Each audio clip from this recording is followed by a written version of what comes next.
balacera en Arts. Hay cartuchos de cuerno de chivo, una pistola tirada y un elemento herido de seguridad pública.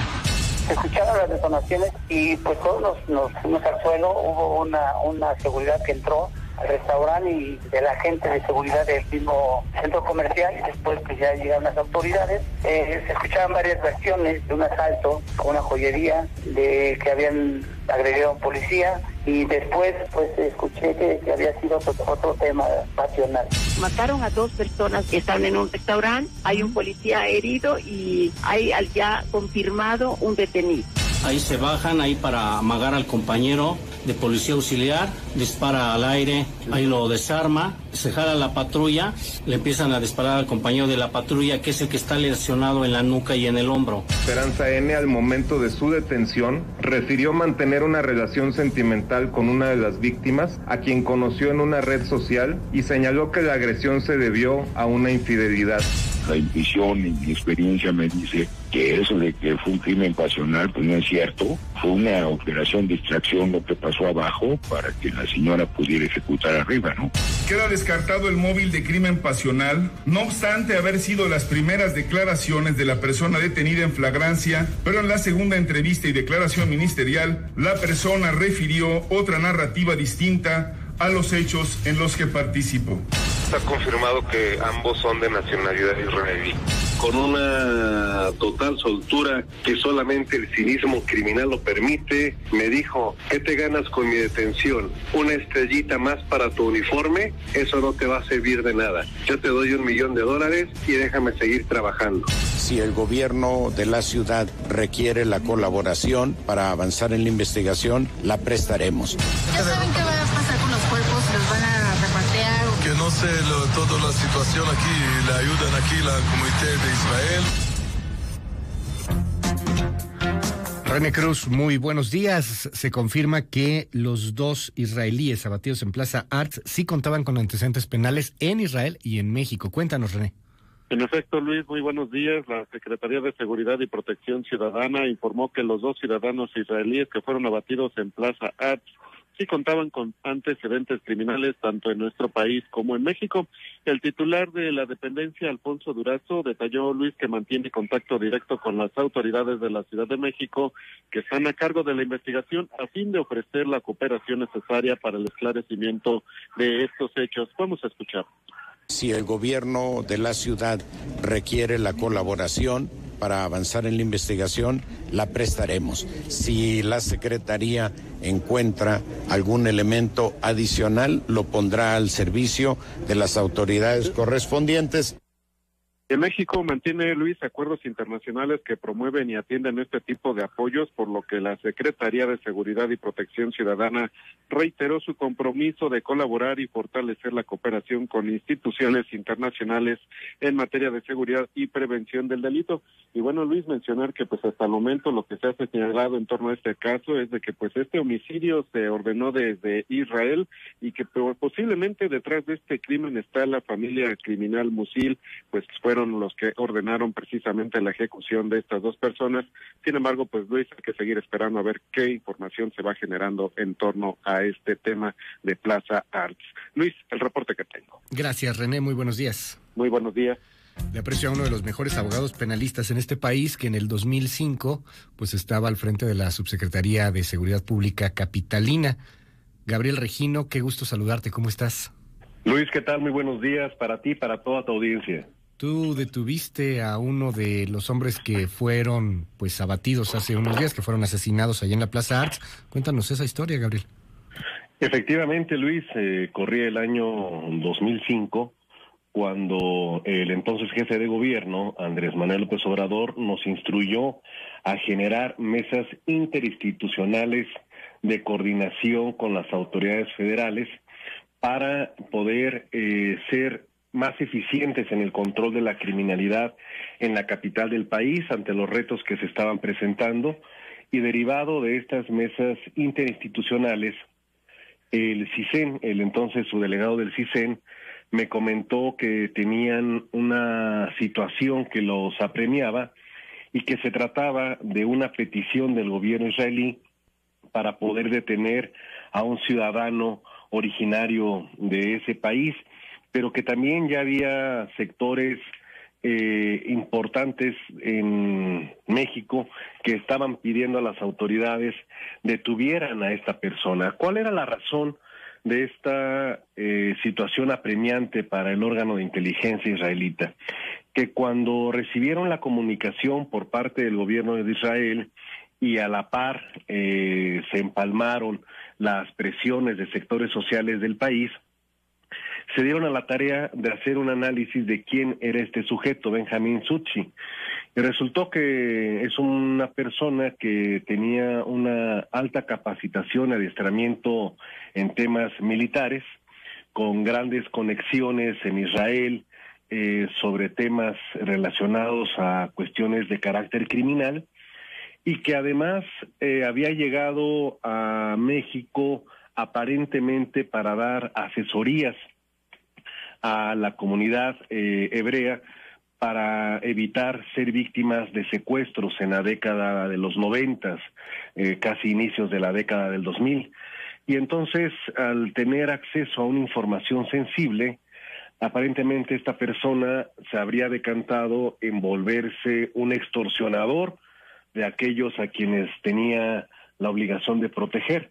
O sea, él venía a cuidar a la comunidad hebrea, a la comunidad judía, gran parte de la comunidad judía, con conocimientos, Sutsi, con conocimientos muy avanzados de espionaje, de contrainteligencia, un experto en seguridad, y terminó extorsionando o afectando a los que se supone que tenía que cuidar, ¿no, Gabriel? Efectivamente, Luis. Esa es la información que nos proporcionó el entonces órgano de inteligencia, y es por ello que al tener ya también esta preocupación, si me permite decirlo, de carácter regional, pues entonces fueron ante instancias federales, en este caso la AFI, pero lo que nos refirió el subdelegado de aquel tiempo es que descubrieron que desafortunadamente Benjamín Sutsi tenía vasos comunicantes con esa corporación, y no vasos comunicantes en el mejor sentido de la palabra, sino inclusive apoyo de encubrimiento para sus actividades. ¿Perdón, con la AFI, Gabriel? Sí, con la AFI. Bueno, nosotros estábamos sentados en la mesa AFI, PGR, CISEN, me explico. Entonces, ¡híjole! Es una situación complicada, que las personas que han estado en estas áreas pues saben lo difícil que eso representa, ¿no? Tener que esperar que algunos se levanten de la mesa para poder platicar temas de este tipo. Sí, claro. Entonces, porque ahí estaba sentada la AFI, era la Agencia Federal de Investigación, ¿no? En ese momento aquí en México. La Agencia Federal de Investigación, efectivamente. Después desapareció justamente por tanta corrupción que traían vinculado. Entonces, bueno, el hoy abatido, el hoy muerto, entonces acusado de secuestro que tú detuviste, estaba vinculado a la AFI, o sea, lo protegía el gobierno de alguna manera. Sí, y esa era la inquietud que tenía el CISEN, y entonces nos dijo, ustedes traen un buen despliegue táctico, entonces queremos que nos puedan ayudar en la localización de la persona. Entonces me dio un folder, venía la fotografía de él, venía su identificación, venía la alerta roja, que es la ficha roja es una alerta migratoria de detención. La alerta, como tú ya lo has comentado en tus programas anteriores, Luis, la ficha roja es un comunicado que se hace a través de la Interpol, que se conforma por 182 países, para que las autoridades ubiquen si entra a su territorio una persona o la detengan si la encuentran por ahí, y avisen al gobierno que lo está requiriendo para que se puedan iniciar los trámites correspondientes a la extradición o deportación según sea el caso. Entonces esta ficha roja se nos entrega y conformo un equipo muy especializado, encabezado por un extraordinario comandante que me reservo su nombre por razones de seguridad de él mismo, pero que sigue activo y que es extraordinario, el mejor policía que puede tener la Ciudad de México.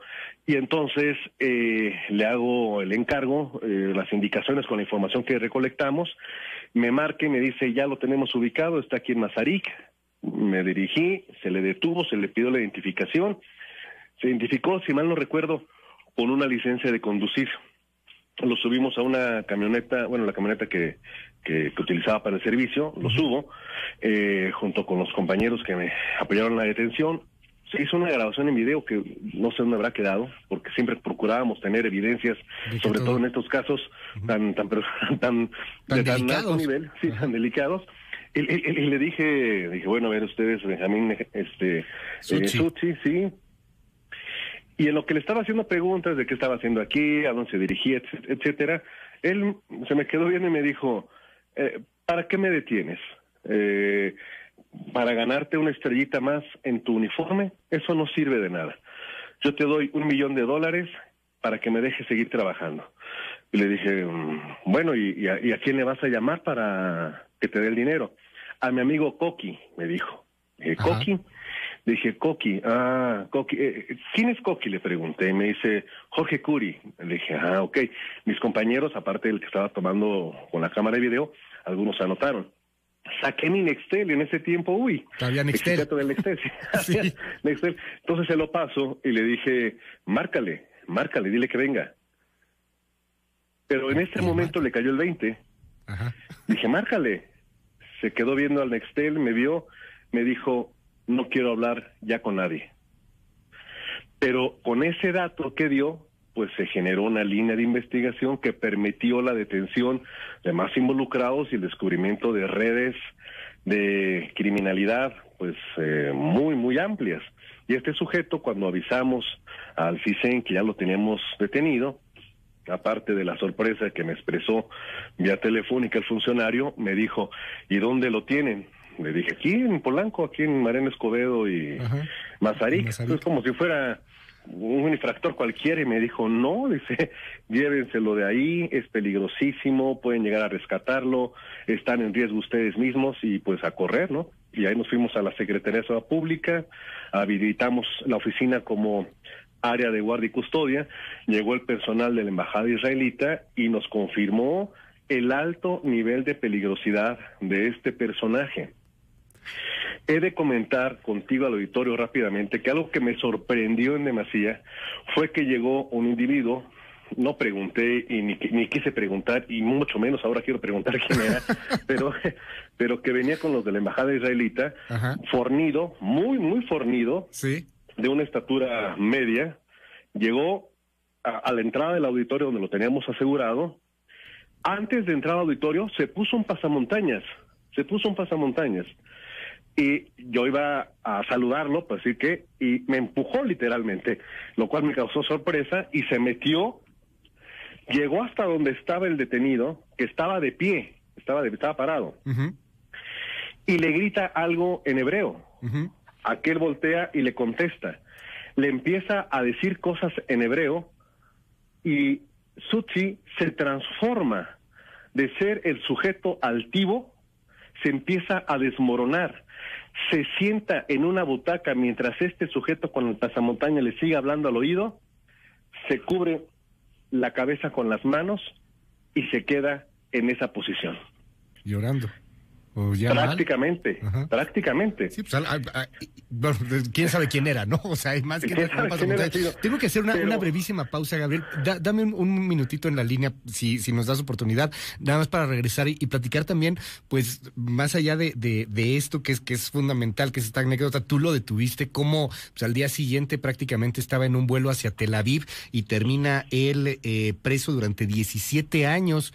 ¿Y qué demonios hacía de nueva cuenta aquí en nuestro país? ¿Te parece si platicamos después de la pausa? Con todo gusto. Pausa, seguimos. Gabriel pues nos contaba cómo en el año 2005 él detuvo justamente a este hombre, a Benjamín Suchi, que estaba pues señalado de extorsiones, de agresiones hacia la comunidad hebrea, hacia la comunidad judía aquí en la Ciudad de México. Lo detienen. Lo detienen con un operativo increíble, con un operativo que hay que reconocer, porque pues se detiene en colaboración con el CISEN, que había solicitado pues esta colaboración para poderlo detener. Y bueno, también mencionar ahí Suchi en ese momento pues con sospechas de estar vinculado con la entonces AFI. Mire nada más de qué tamaño el tema. Detienen total a Suchi, se lo llevan a un auditorio ahí en la Secretaría de Seguridad Pública por cuestiones de seguridad, lo aseguran, y de pronto, Gabriel, pues nos estabas contando, llega este hombre encapuchado que en ese momento no sabías quién era, que ahorita menos quieres saber quién era, pero llega un hombre encapuchado, le empieza a gritar en hebreo, y aquel Tzuchi superaltivo que te había ofrecido $1 millón unas horas antes, ahora pues estaba ahí prácticamente impávido, paralizado, pues ya totalmente desarmado, totalmente débil a merced pues ya del destino que le tocaba. Tengo entendido, se lo llevan a Tel Aviv al día siguiente, ¿no?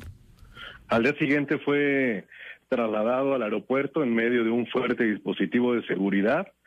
Nos tocó ver cuando llegó el avión, cuando aterrizó, se dirigió al hangar donde estábamos con el detenido, se abrió la compuerta, la escotilla, bajó la escalerita, lo subieron, cerraron y volvió a despegar el avión. Única y exclusivamente vinieron por él. Y obviamente le pregunté a los funcionarios que qué le iba a pasar, ¿no? O sea, si iba a estar mucho tiempo. Y me dijo, no se preocupe, no va a volver a ver la luz del sol. Bueno, a lo mejor ya no la vio en Israel, pero sí la vio en Plaza Arts. Sí, claro, y ahí fue la última vez que la vio, ¿no? Pero él estuvo detenido, Gabriel, por lo que sabemos hoy, de acuerdo a información publicada en medios de Israel, estuvo detenido en una prisión durante casi 17 años, ¿no? O sea, prácticamente salió hace nada. Sí, parece que salió apenas en febrero de este año. No sé si el gobierno de Israel alertó a la Interpol de la liberación de esta persona para labores de inteligencia, seguimiento. No sé si le avisó a las autoridades mexicanas, pues porque era predecible que si aquí estaba tejiendo una red importantísima, pues que volviera a lo mismo, a las andadas. Y bueno, pues tenemos este desenlace que todavía la autoridad federal, entiendo porque el presidente de la República menciona que atraerá por las características del caso la fiscalía, que qué bueno, eso es importante, porque a mí lo que me llamó la atención, como todo tu auditorio, es la imagen del sujeto que está abajo junto con otro, aquel que desarma a un policía con un arma larga. Su cómplice es el que empieza a disparar un arma corta contra la patrulla, y el otro sujeto, con una sangre fría, pero con una precisión y con un manejo del rifle de alto poder, efectúa los disparos que determina que esa persona que usó la arma larga tiene una extraordinaria experiencia de práctica de uso de la misma. Y ahora que hay versiones que apuntan a que son de Jalisco, la cosa está complicada. Porque muchísimo. Hablamos fíjate nada más todo lo que ha pasado, 17 años, a ver si tenemos allá en MBS TV esta imagen que recuperamos de la detención que se da en este 2005, hoy de hecho ahí se publica en algunos medios, un Tzuchi hace 17 años, tú encabezando el operativo, Gabriel, no sales en la fotografía obviamente, pero tú encabezando el operativo, y pasaron 17 años, hace 17 años, 2005, la guerra contra el narco, todavía no era una guerra contra el narco, todavía no llegaba Felipe Calderón a la presidencia, no conocíamos ni siquiera lo que iba a pasar con el cártel Jalisco Nueva Generación, y ni tampoco que México se iba a convertir en el infierno que se está convirtiendo por esta guerra totalmente pues despiadada y descontrolada. De ahí que quiero preguntarte, Gabriel, como experto en estos temas, ¿qué lectura te da todo esto? Al parecer estos hombres que fueron abatidos, uno, el chofer del otro, el otro hombre, pues chofer de Tzuchi, al parecer, estaban pues vinculados al tráfico de armas y también pues al tráfico de drogas, porque hay algunas versiones de medios de Israel que Tzuchi habría venido aquí a cobrar una deuda de un compañero preso cuando él estuvo allá en Israel. Esto pues nos habla de algo que creo que se ha advertido desde hace mucho tiempo, las mafias internacionales, el mundo globalizado, pues tiene también al crimen organizado y globalizado. ¿Cómo lees todo esto?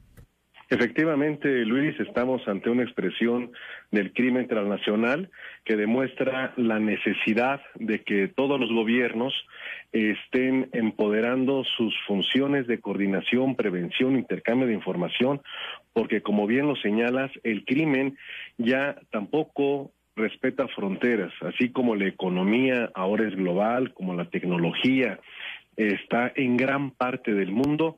Donde haya una persona con más los sentimientos, va a haber crimen, y entonces esos son los grandes retos que tiene que enfrentar nuestro país. La Ciudad de México, al igual que muchas capitales del mundo, pues es un escenario, es un territorio importantísimo para este tipo de organizaciones, para su operación, para esconderse, para hacer tratos, hacer pactos, etcétera. Yo lo que te puedo decir es que quizá con gran parte de tu auditorio deseamos mucho éxito a las autoridades actuales del partido que sean, del ámbito federal, del ámbito de la Ciudad de México, porque las cosas como nos las dejaron, o como se las dejaron, mejor dicho, ellos, sí, están terribles. Pero ya tampoco le puedes echar la culpa nada más al pasado, o sea, ahora sí que... No, ya no, pero sí tienen un reto enorme y ojalá, por el bien de todos, sí, que hagan bien el trabajo, porque imagínate, periférico y con armas largas. No, periférico con armas largas en el ARTS, un operativo totalmente bien elaborado, y a mí, a lo mejor es una percepción simplemente personal, así lo dejo y lo apunto, pero, o sea, si están vinculados a mafias en Israel... Israel está a 15 minutos en vuelo de Jordania, por ejemplo, una de las fronteras más vigiladas del mundo. En Jordania hay un acceso importante de grupos criminales. No estoy diciendo que Jordania tenga ahí una cantidad importante de los grupos, pero vamos, al ser Medio Oriente y al ser un asunto tan complicado, tan tenso, entre, por ejemplo, el Estado Islámico de Irak o de repente lo que sucede ahí con Hezbollah. O sea, uno no quiere pensar todo esto, pero pues ahí tienes evidencias. Ha habido también gente que ha dicho aguas con estos crecimientos de ciertas comunidades que pueden pues tener vinculaciones terroristas a algo que va en creciendo, ¿no? Porque desde que inició esta guerra hemos ido en creciendo. Ojalá que no terminemos pues con un asunto ya mucho más serio, involucrando mafias, ya no digamos de Israel, sino pues todavía muchísimo más peligrosas. Ese es un riesgo que va a estar siempre presente, Luis. Por eso hay que estar atentos y pedir a las autoridades que se pongan las pilas. Gabriel Regino, uno de los mejores abogados penalistas en este país. Gracias, Gabriel. ¿Qué se siente 17 años después volver a ver? Pues me lo resumo en la siguiente frase, Luis. A ver. Ay, nanita. Te mando un gran abrazo. Un abrazote.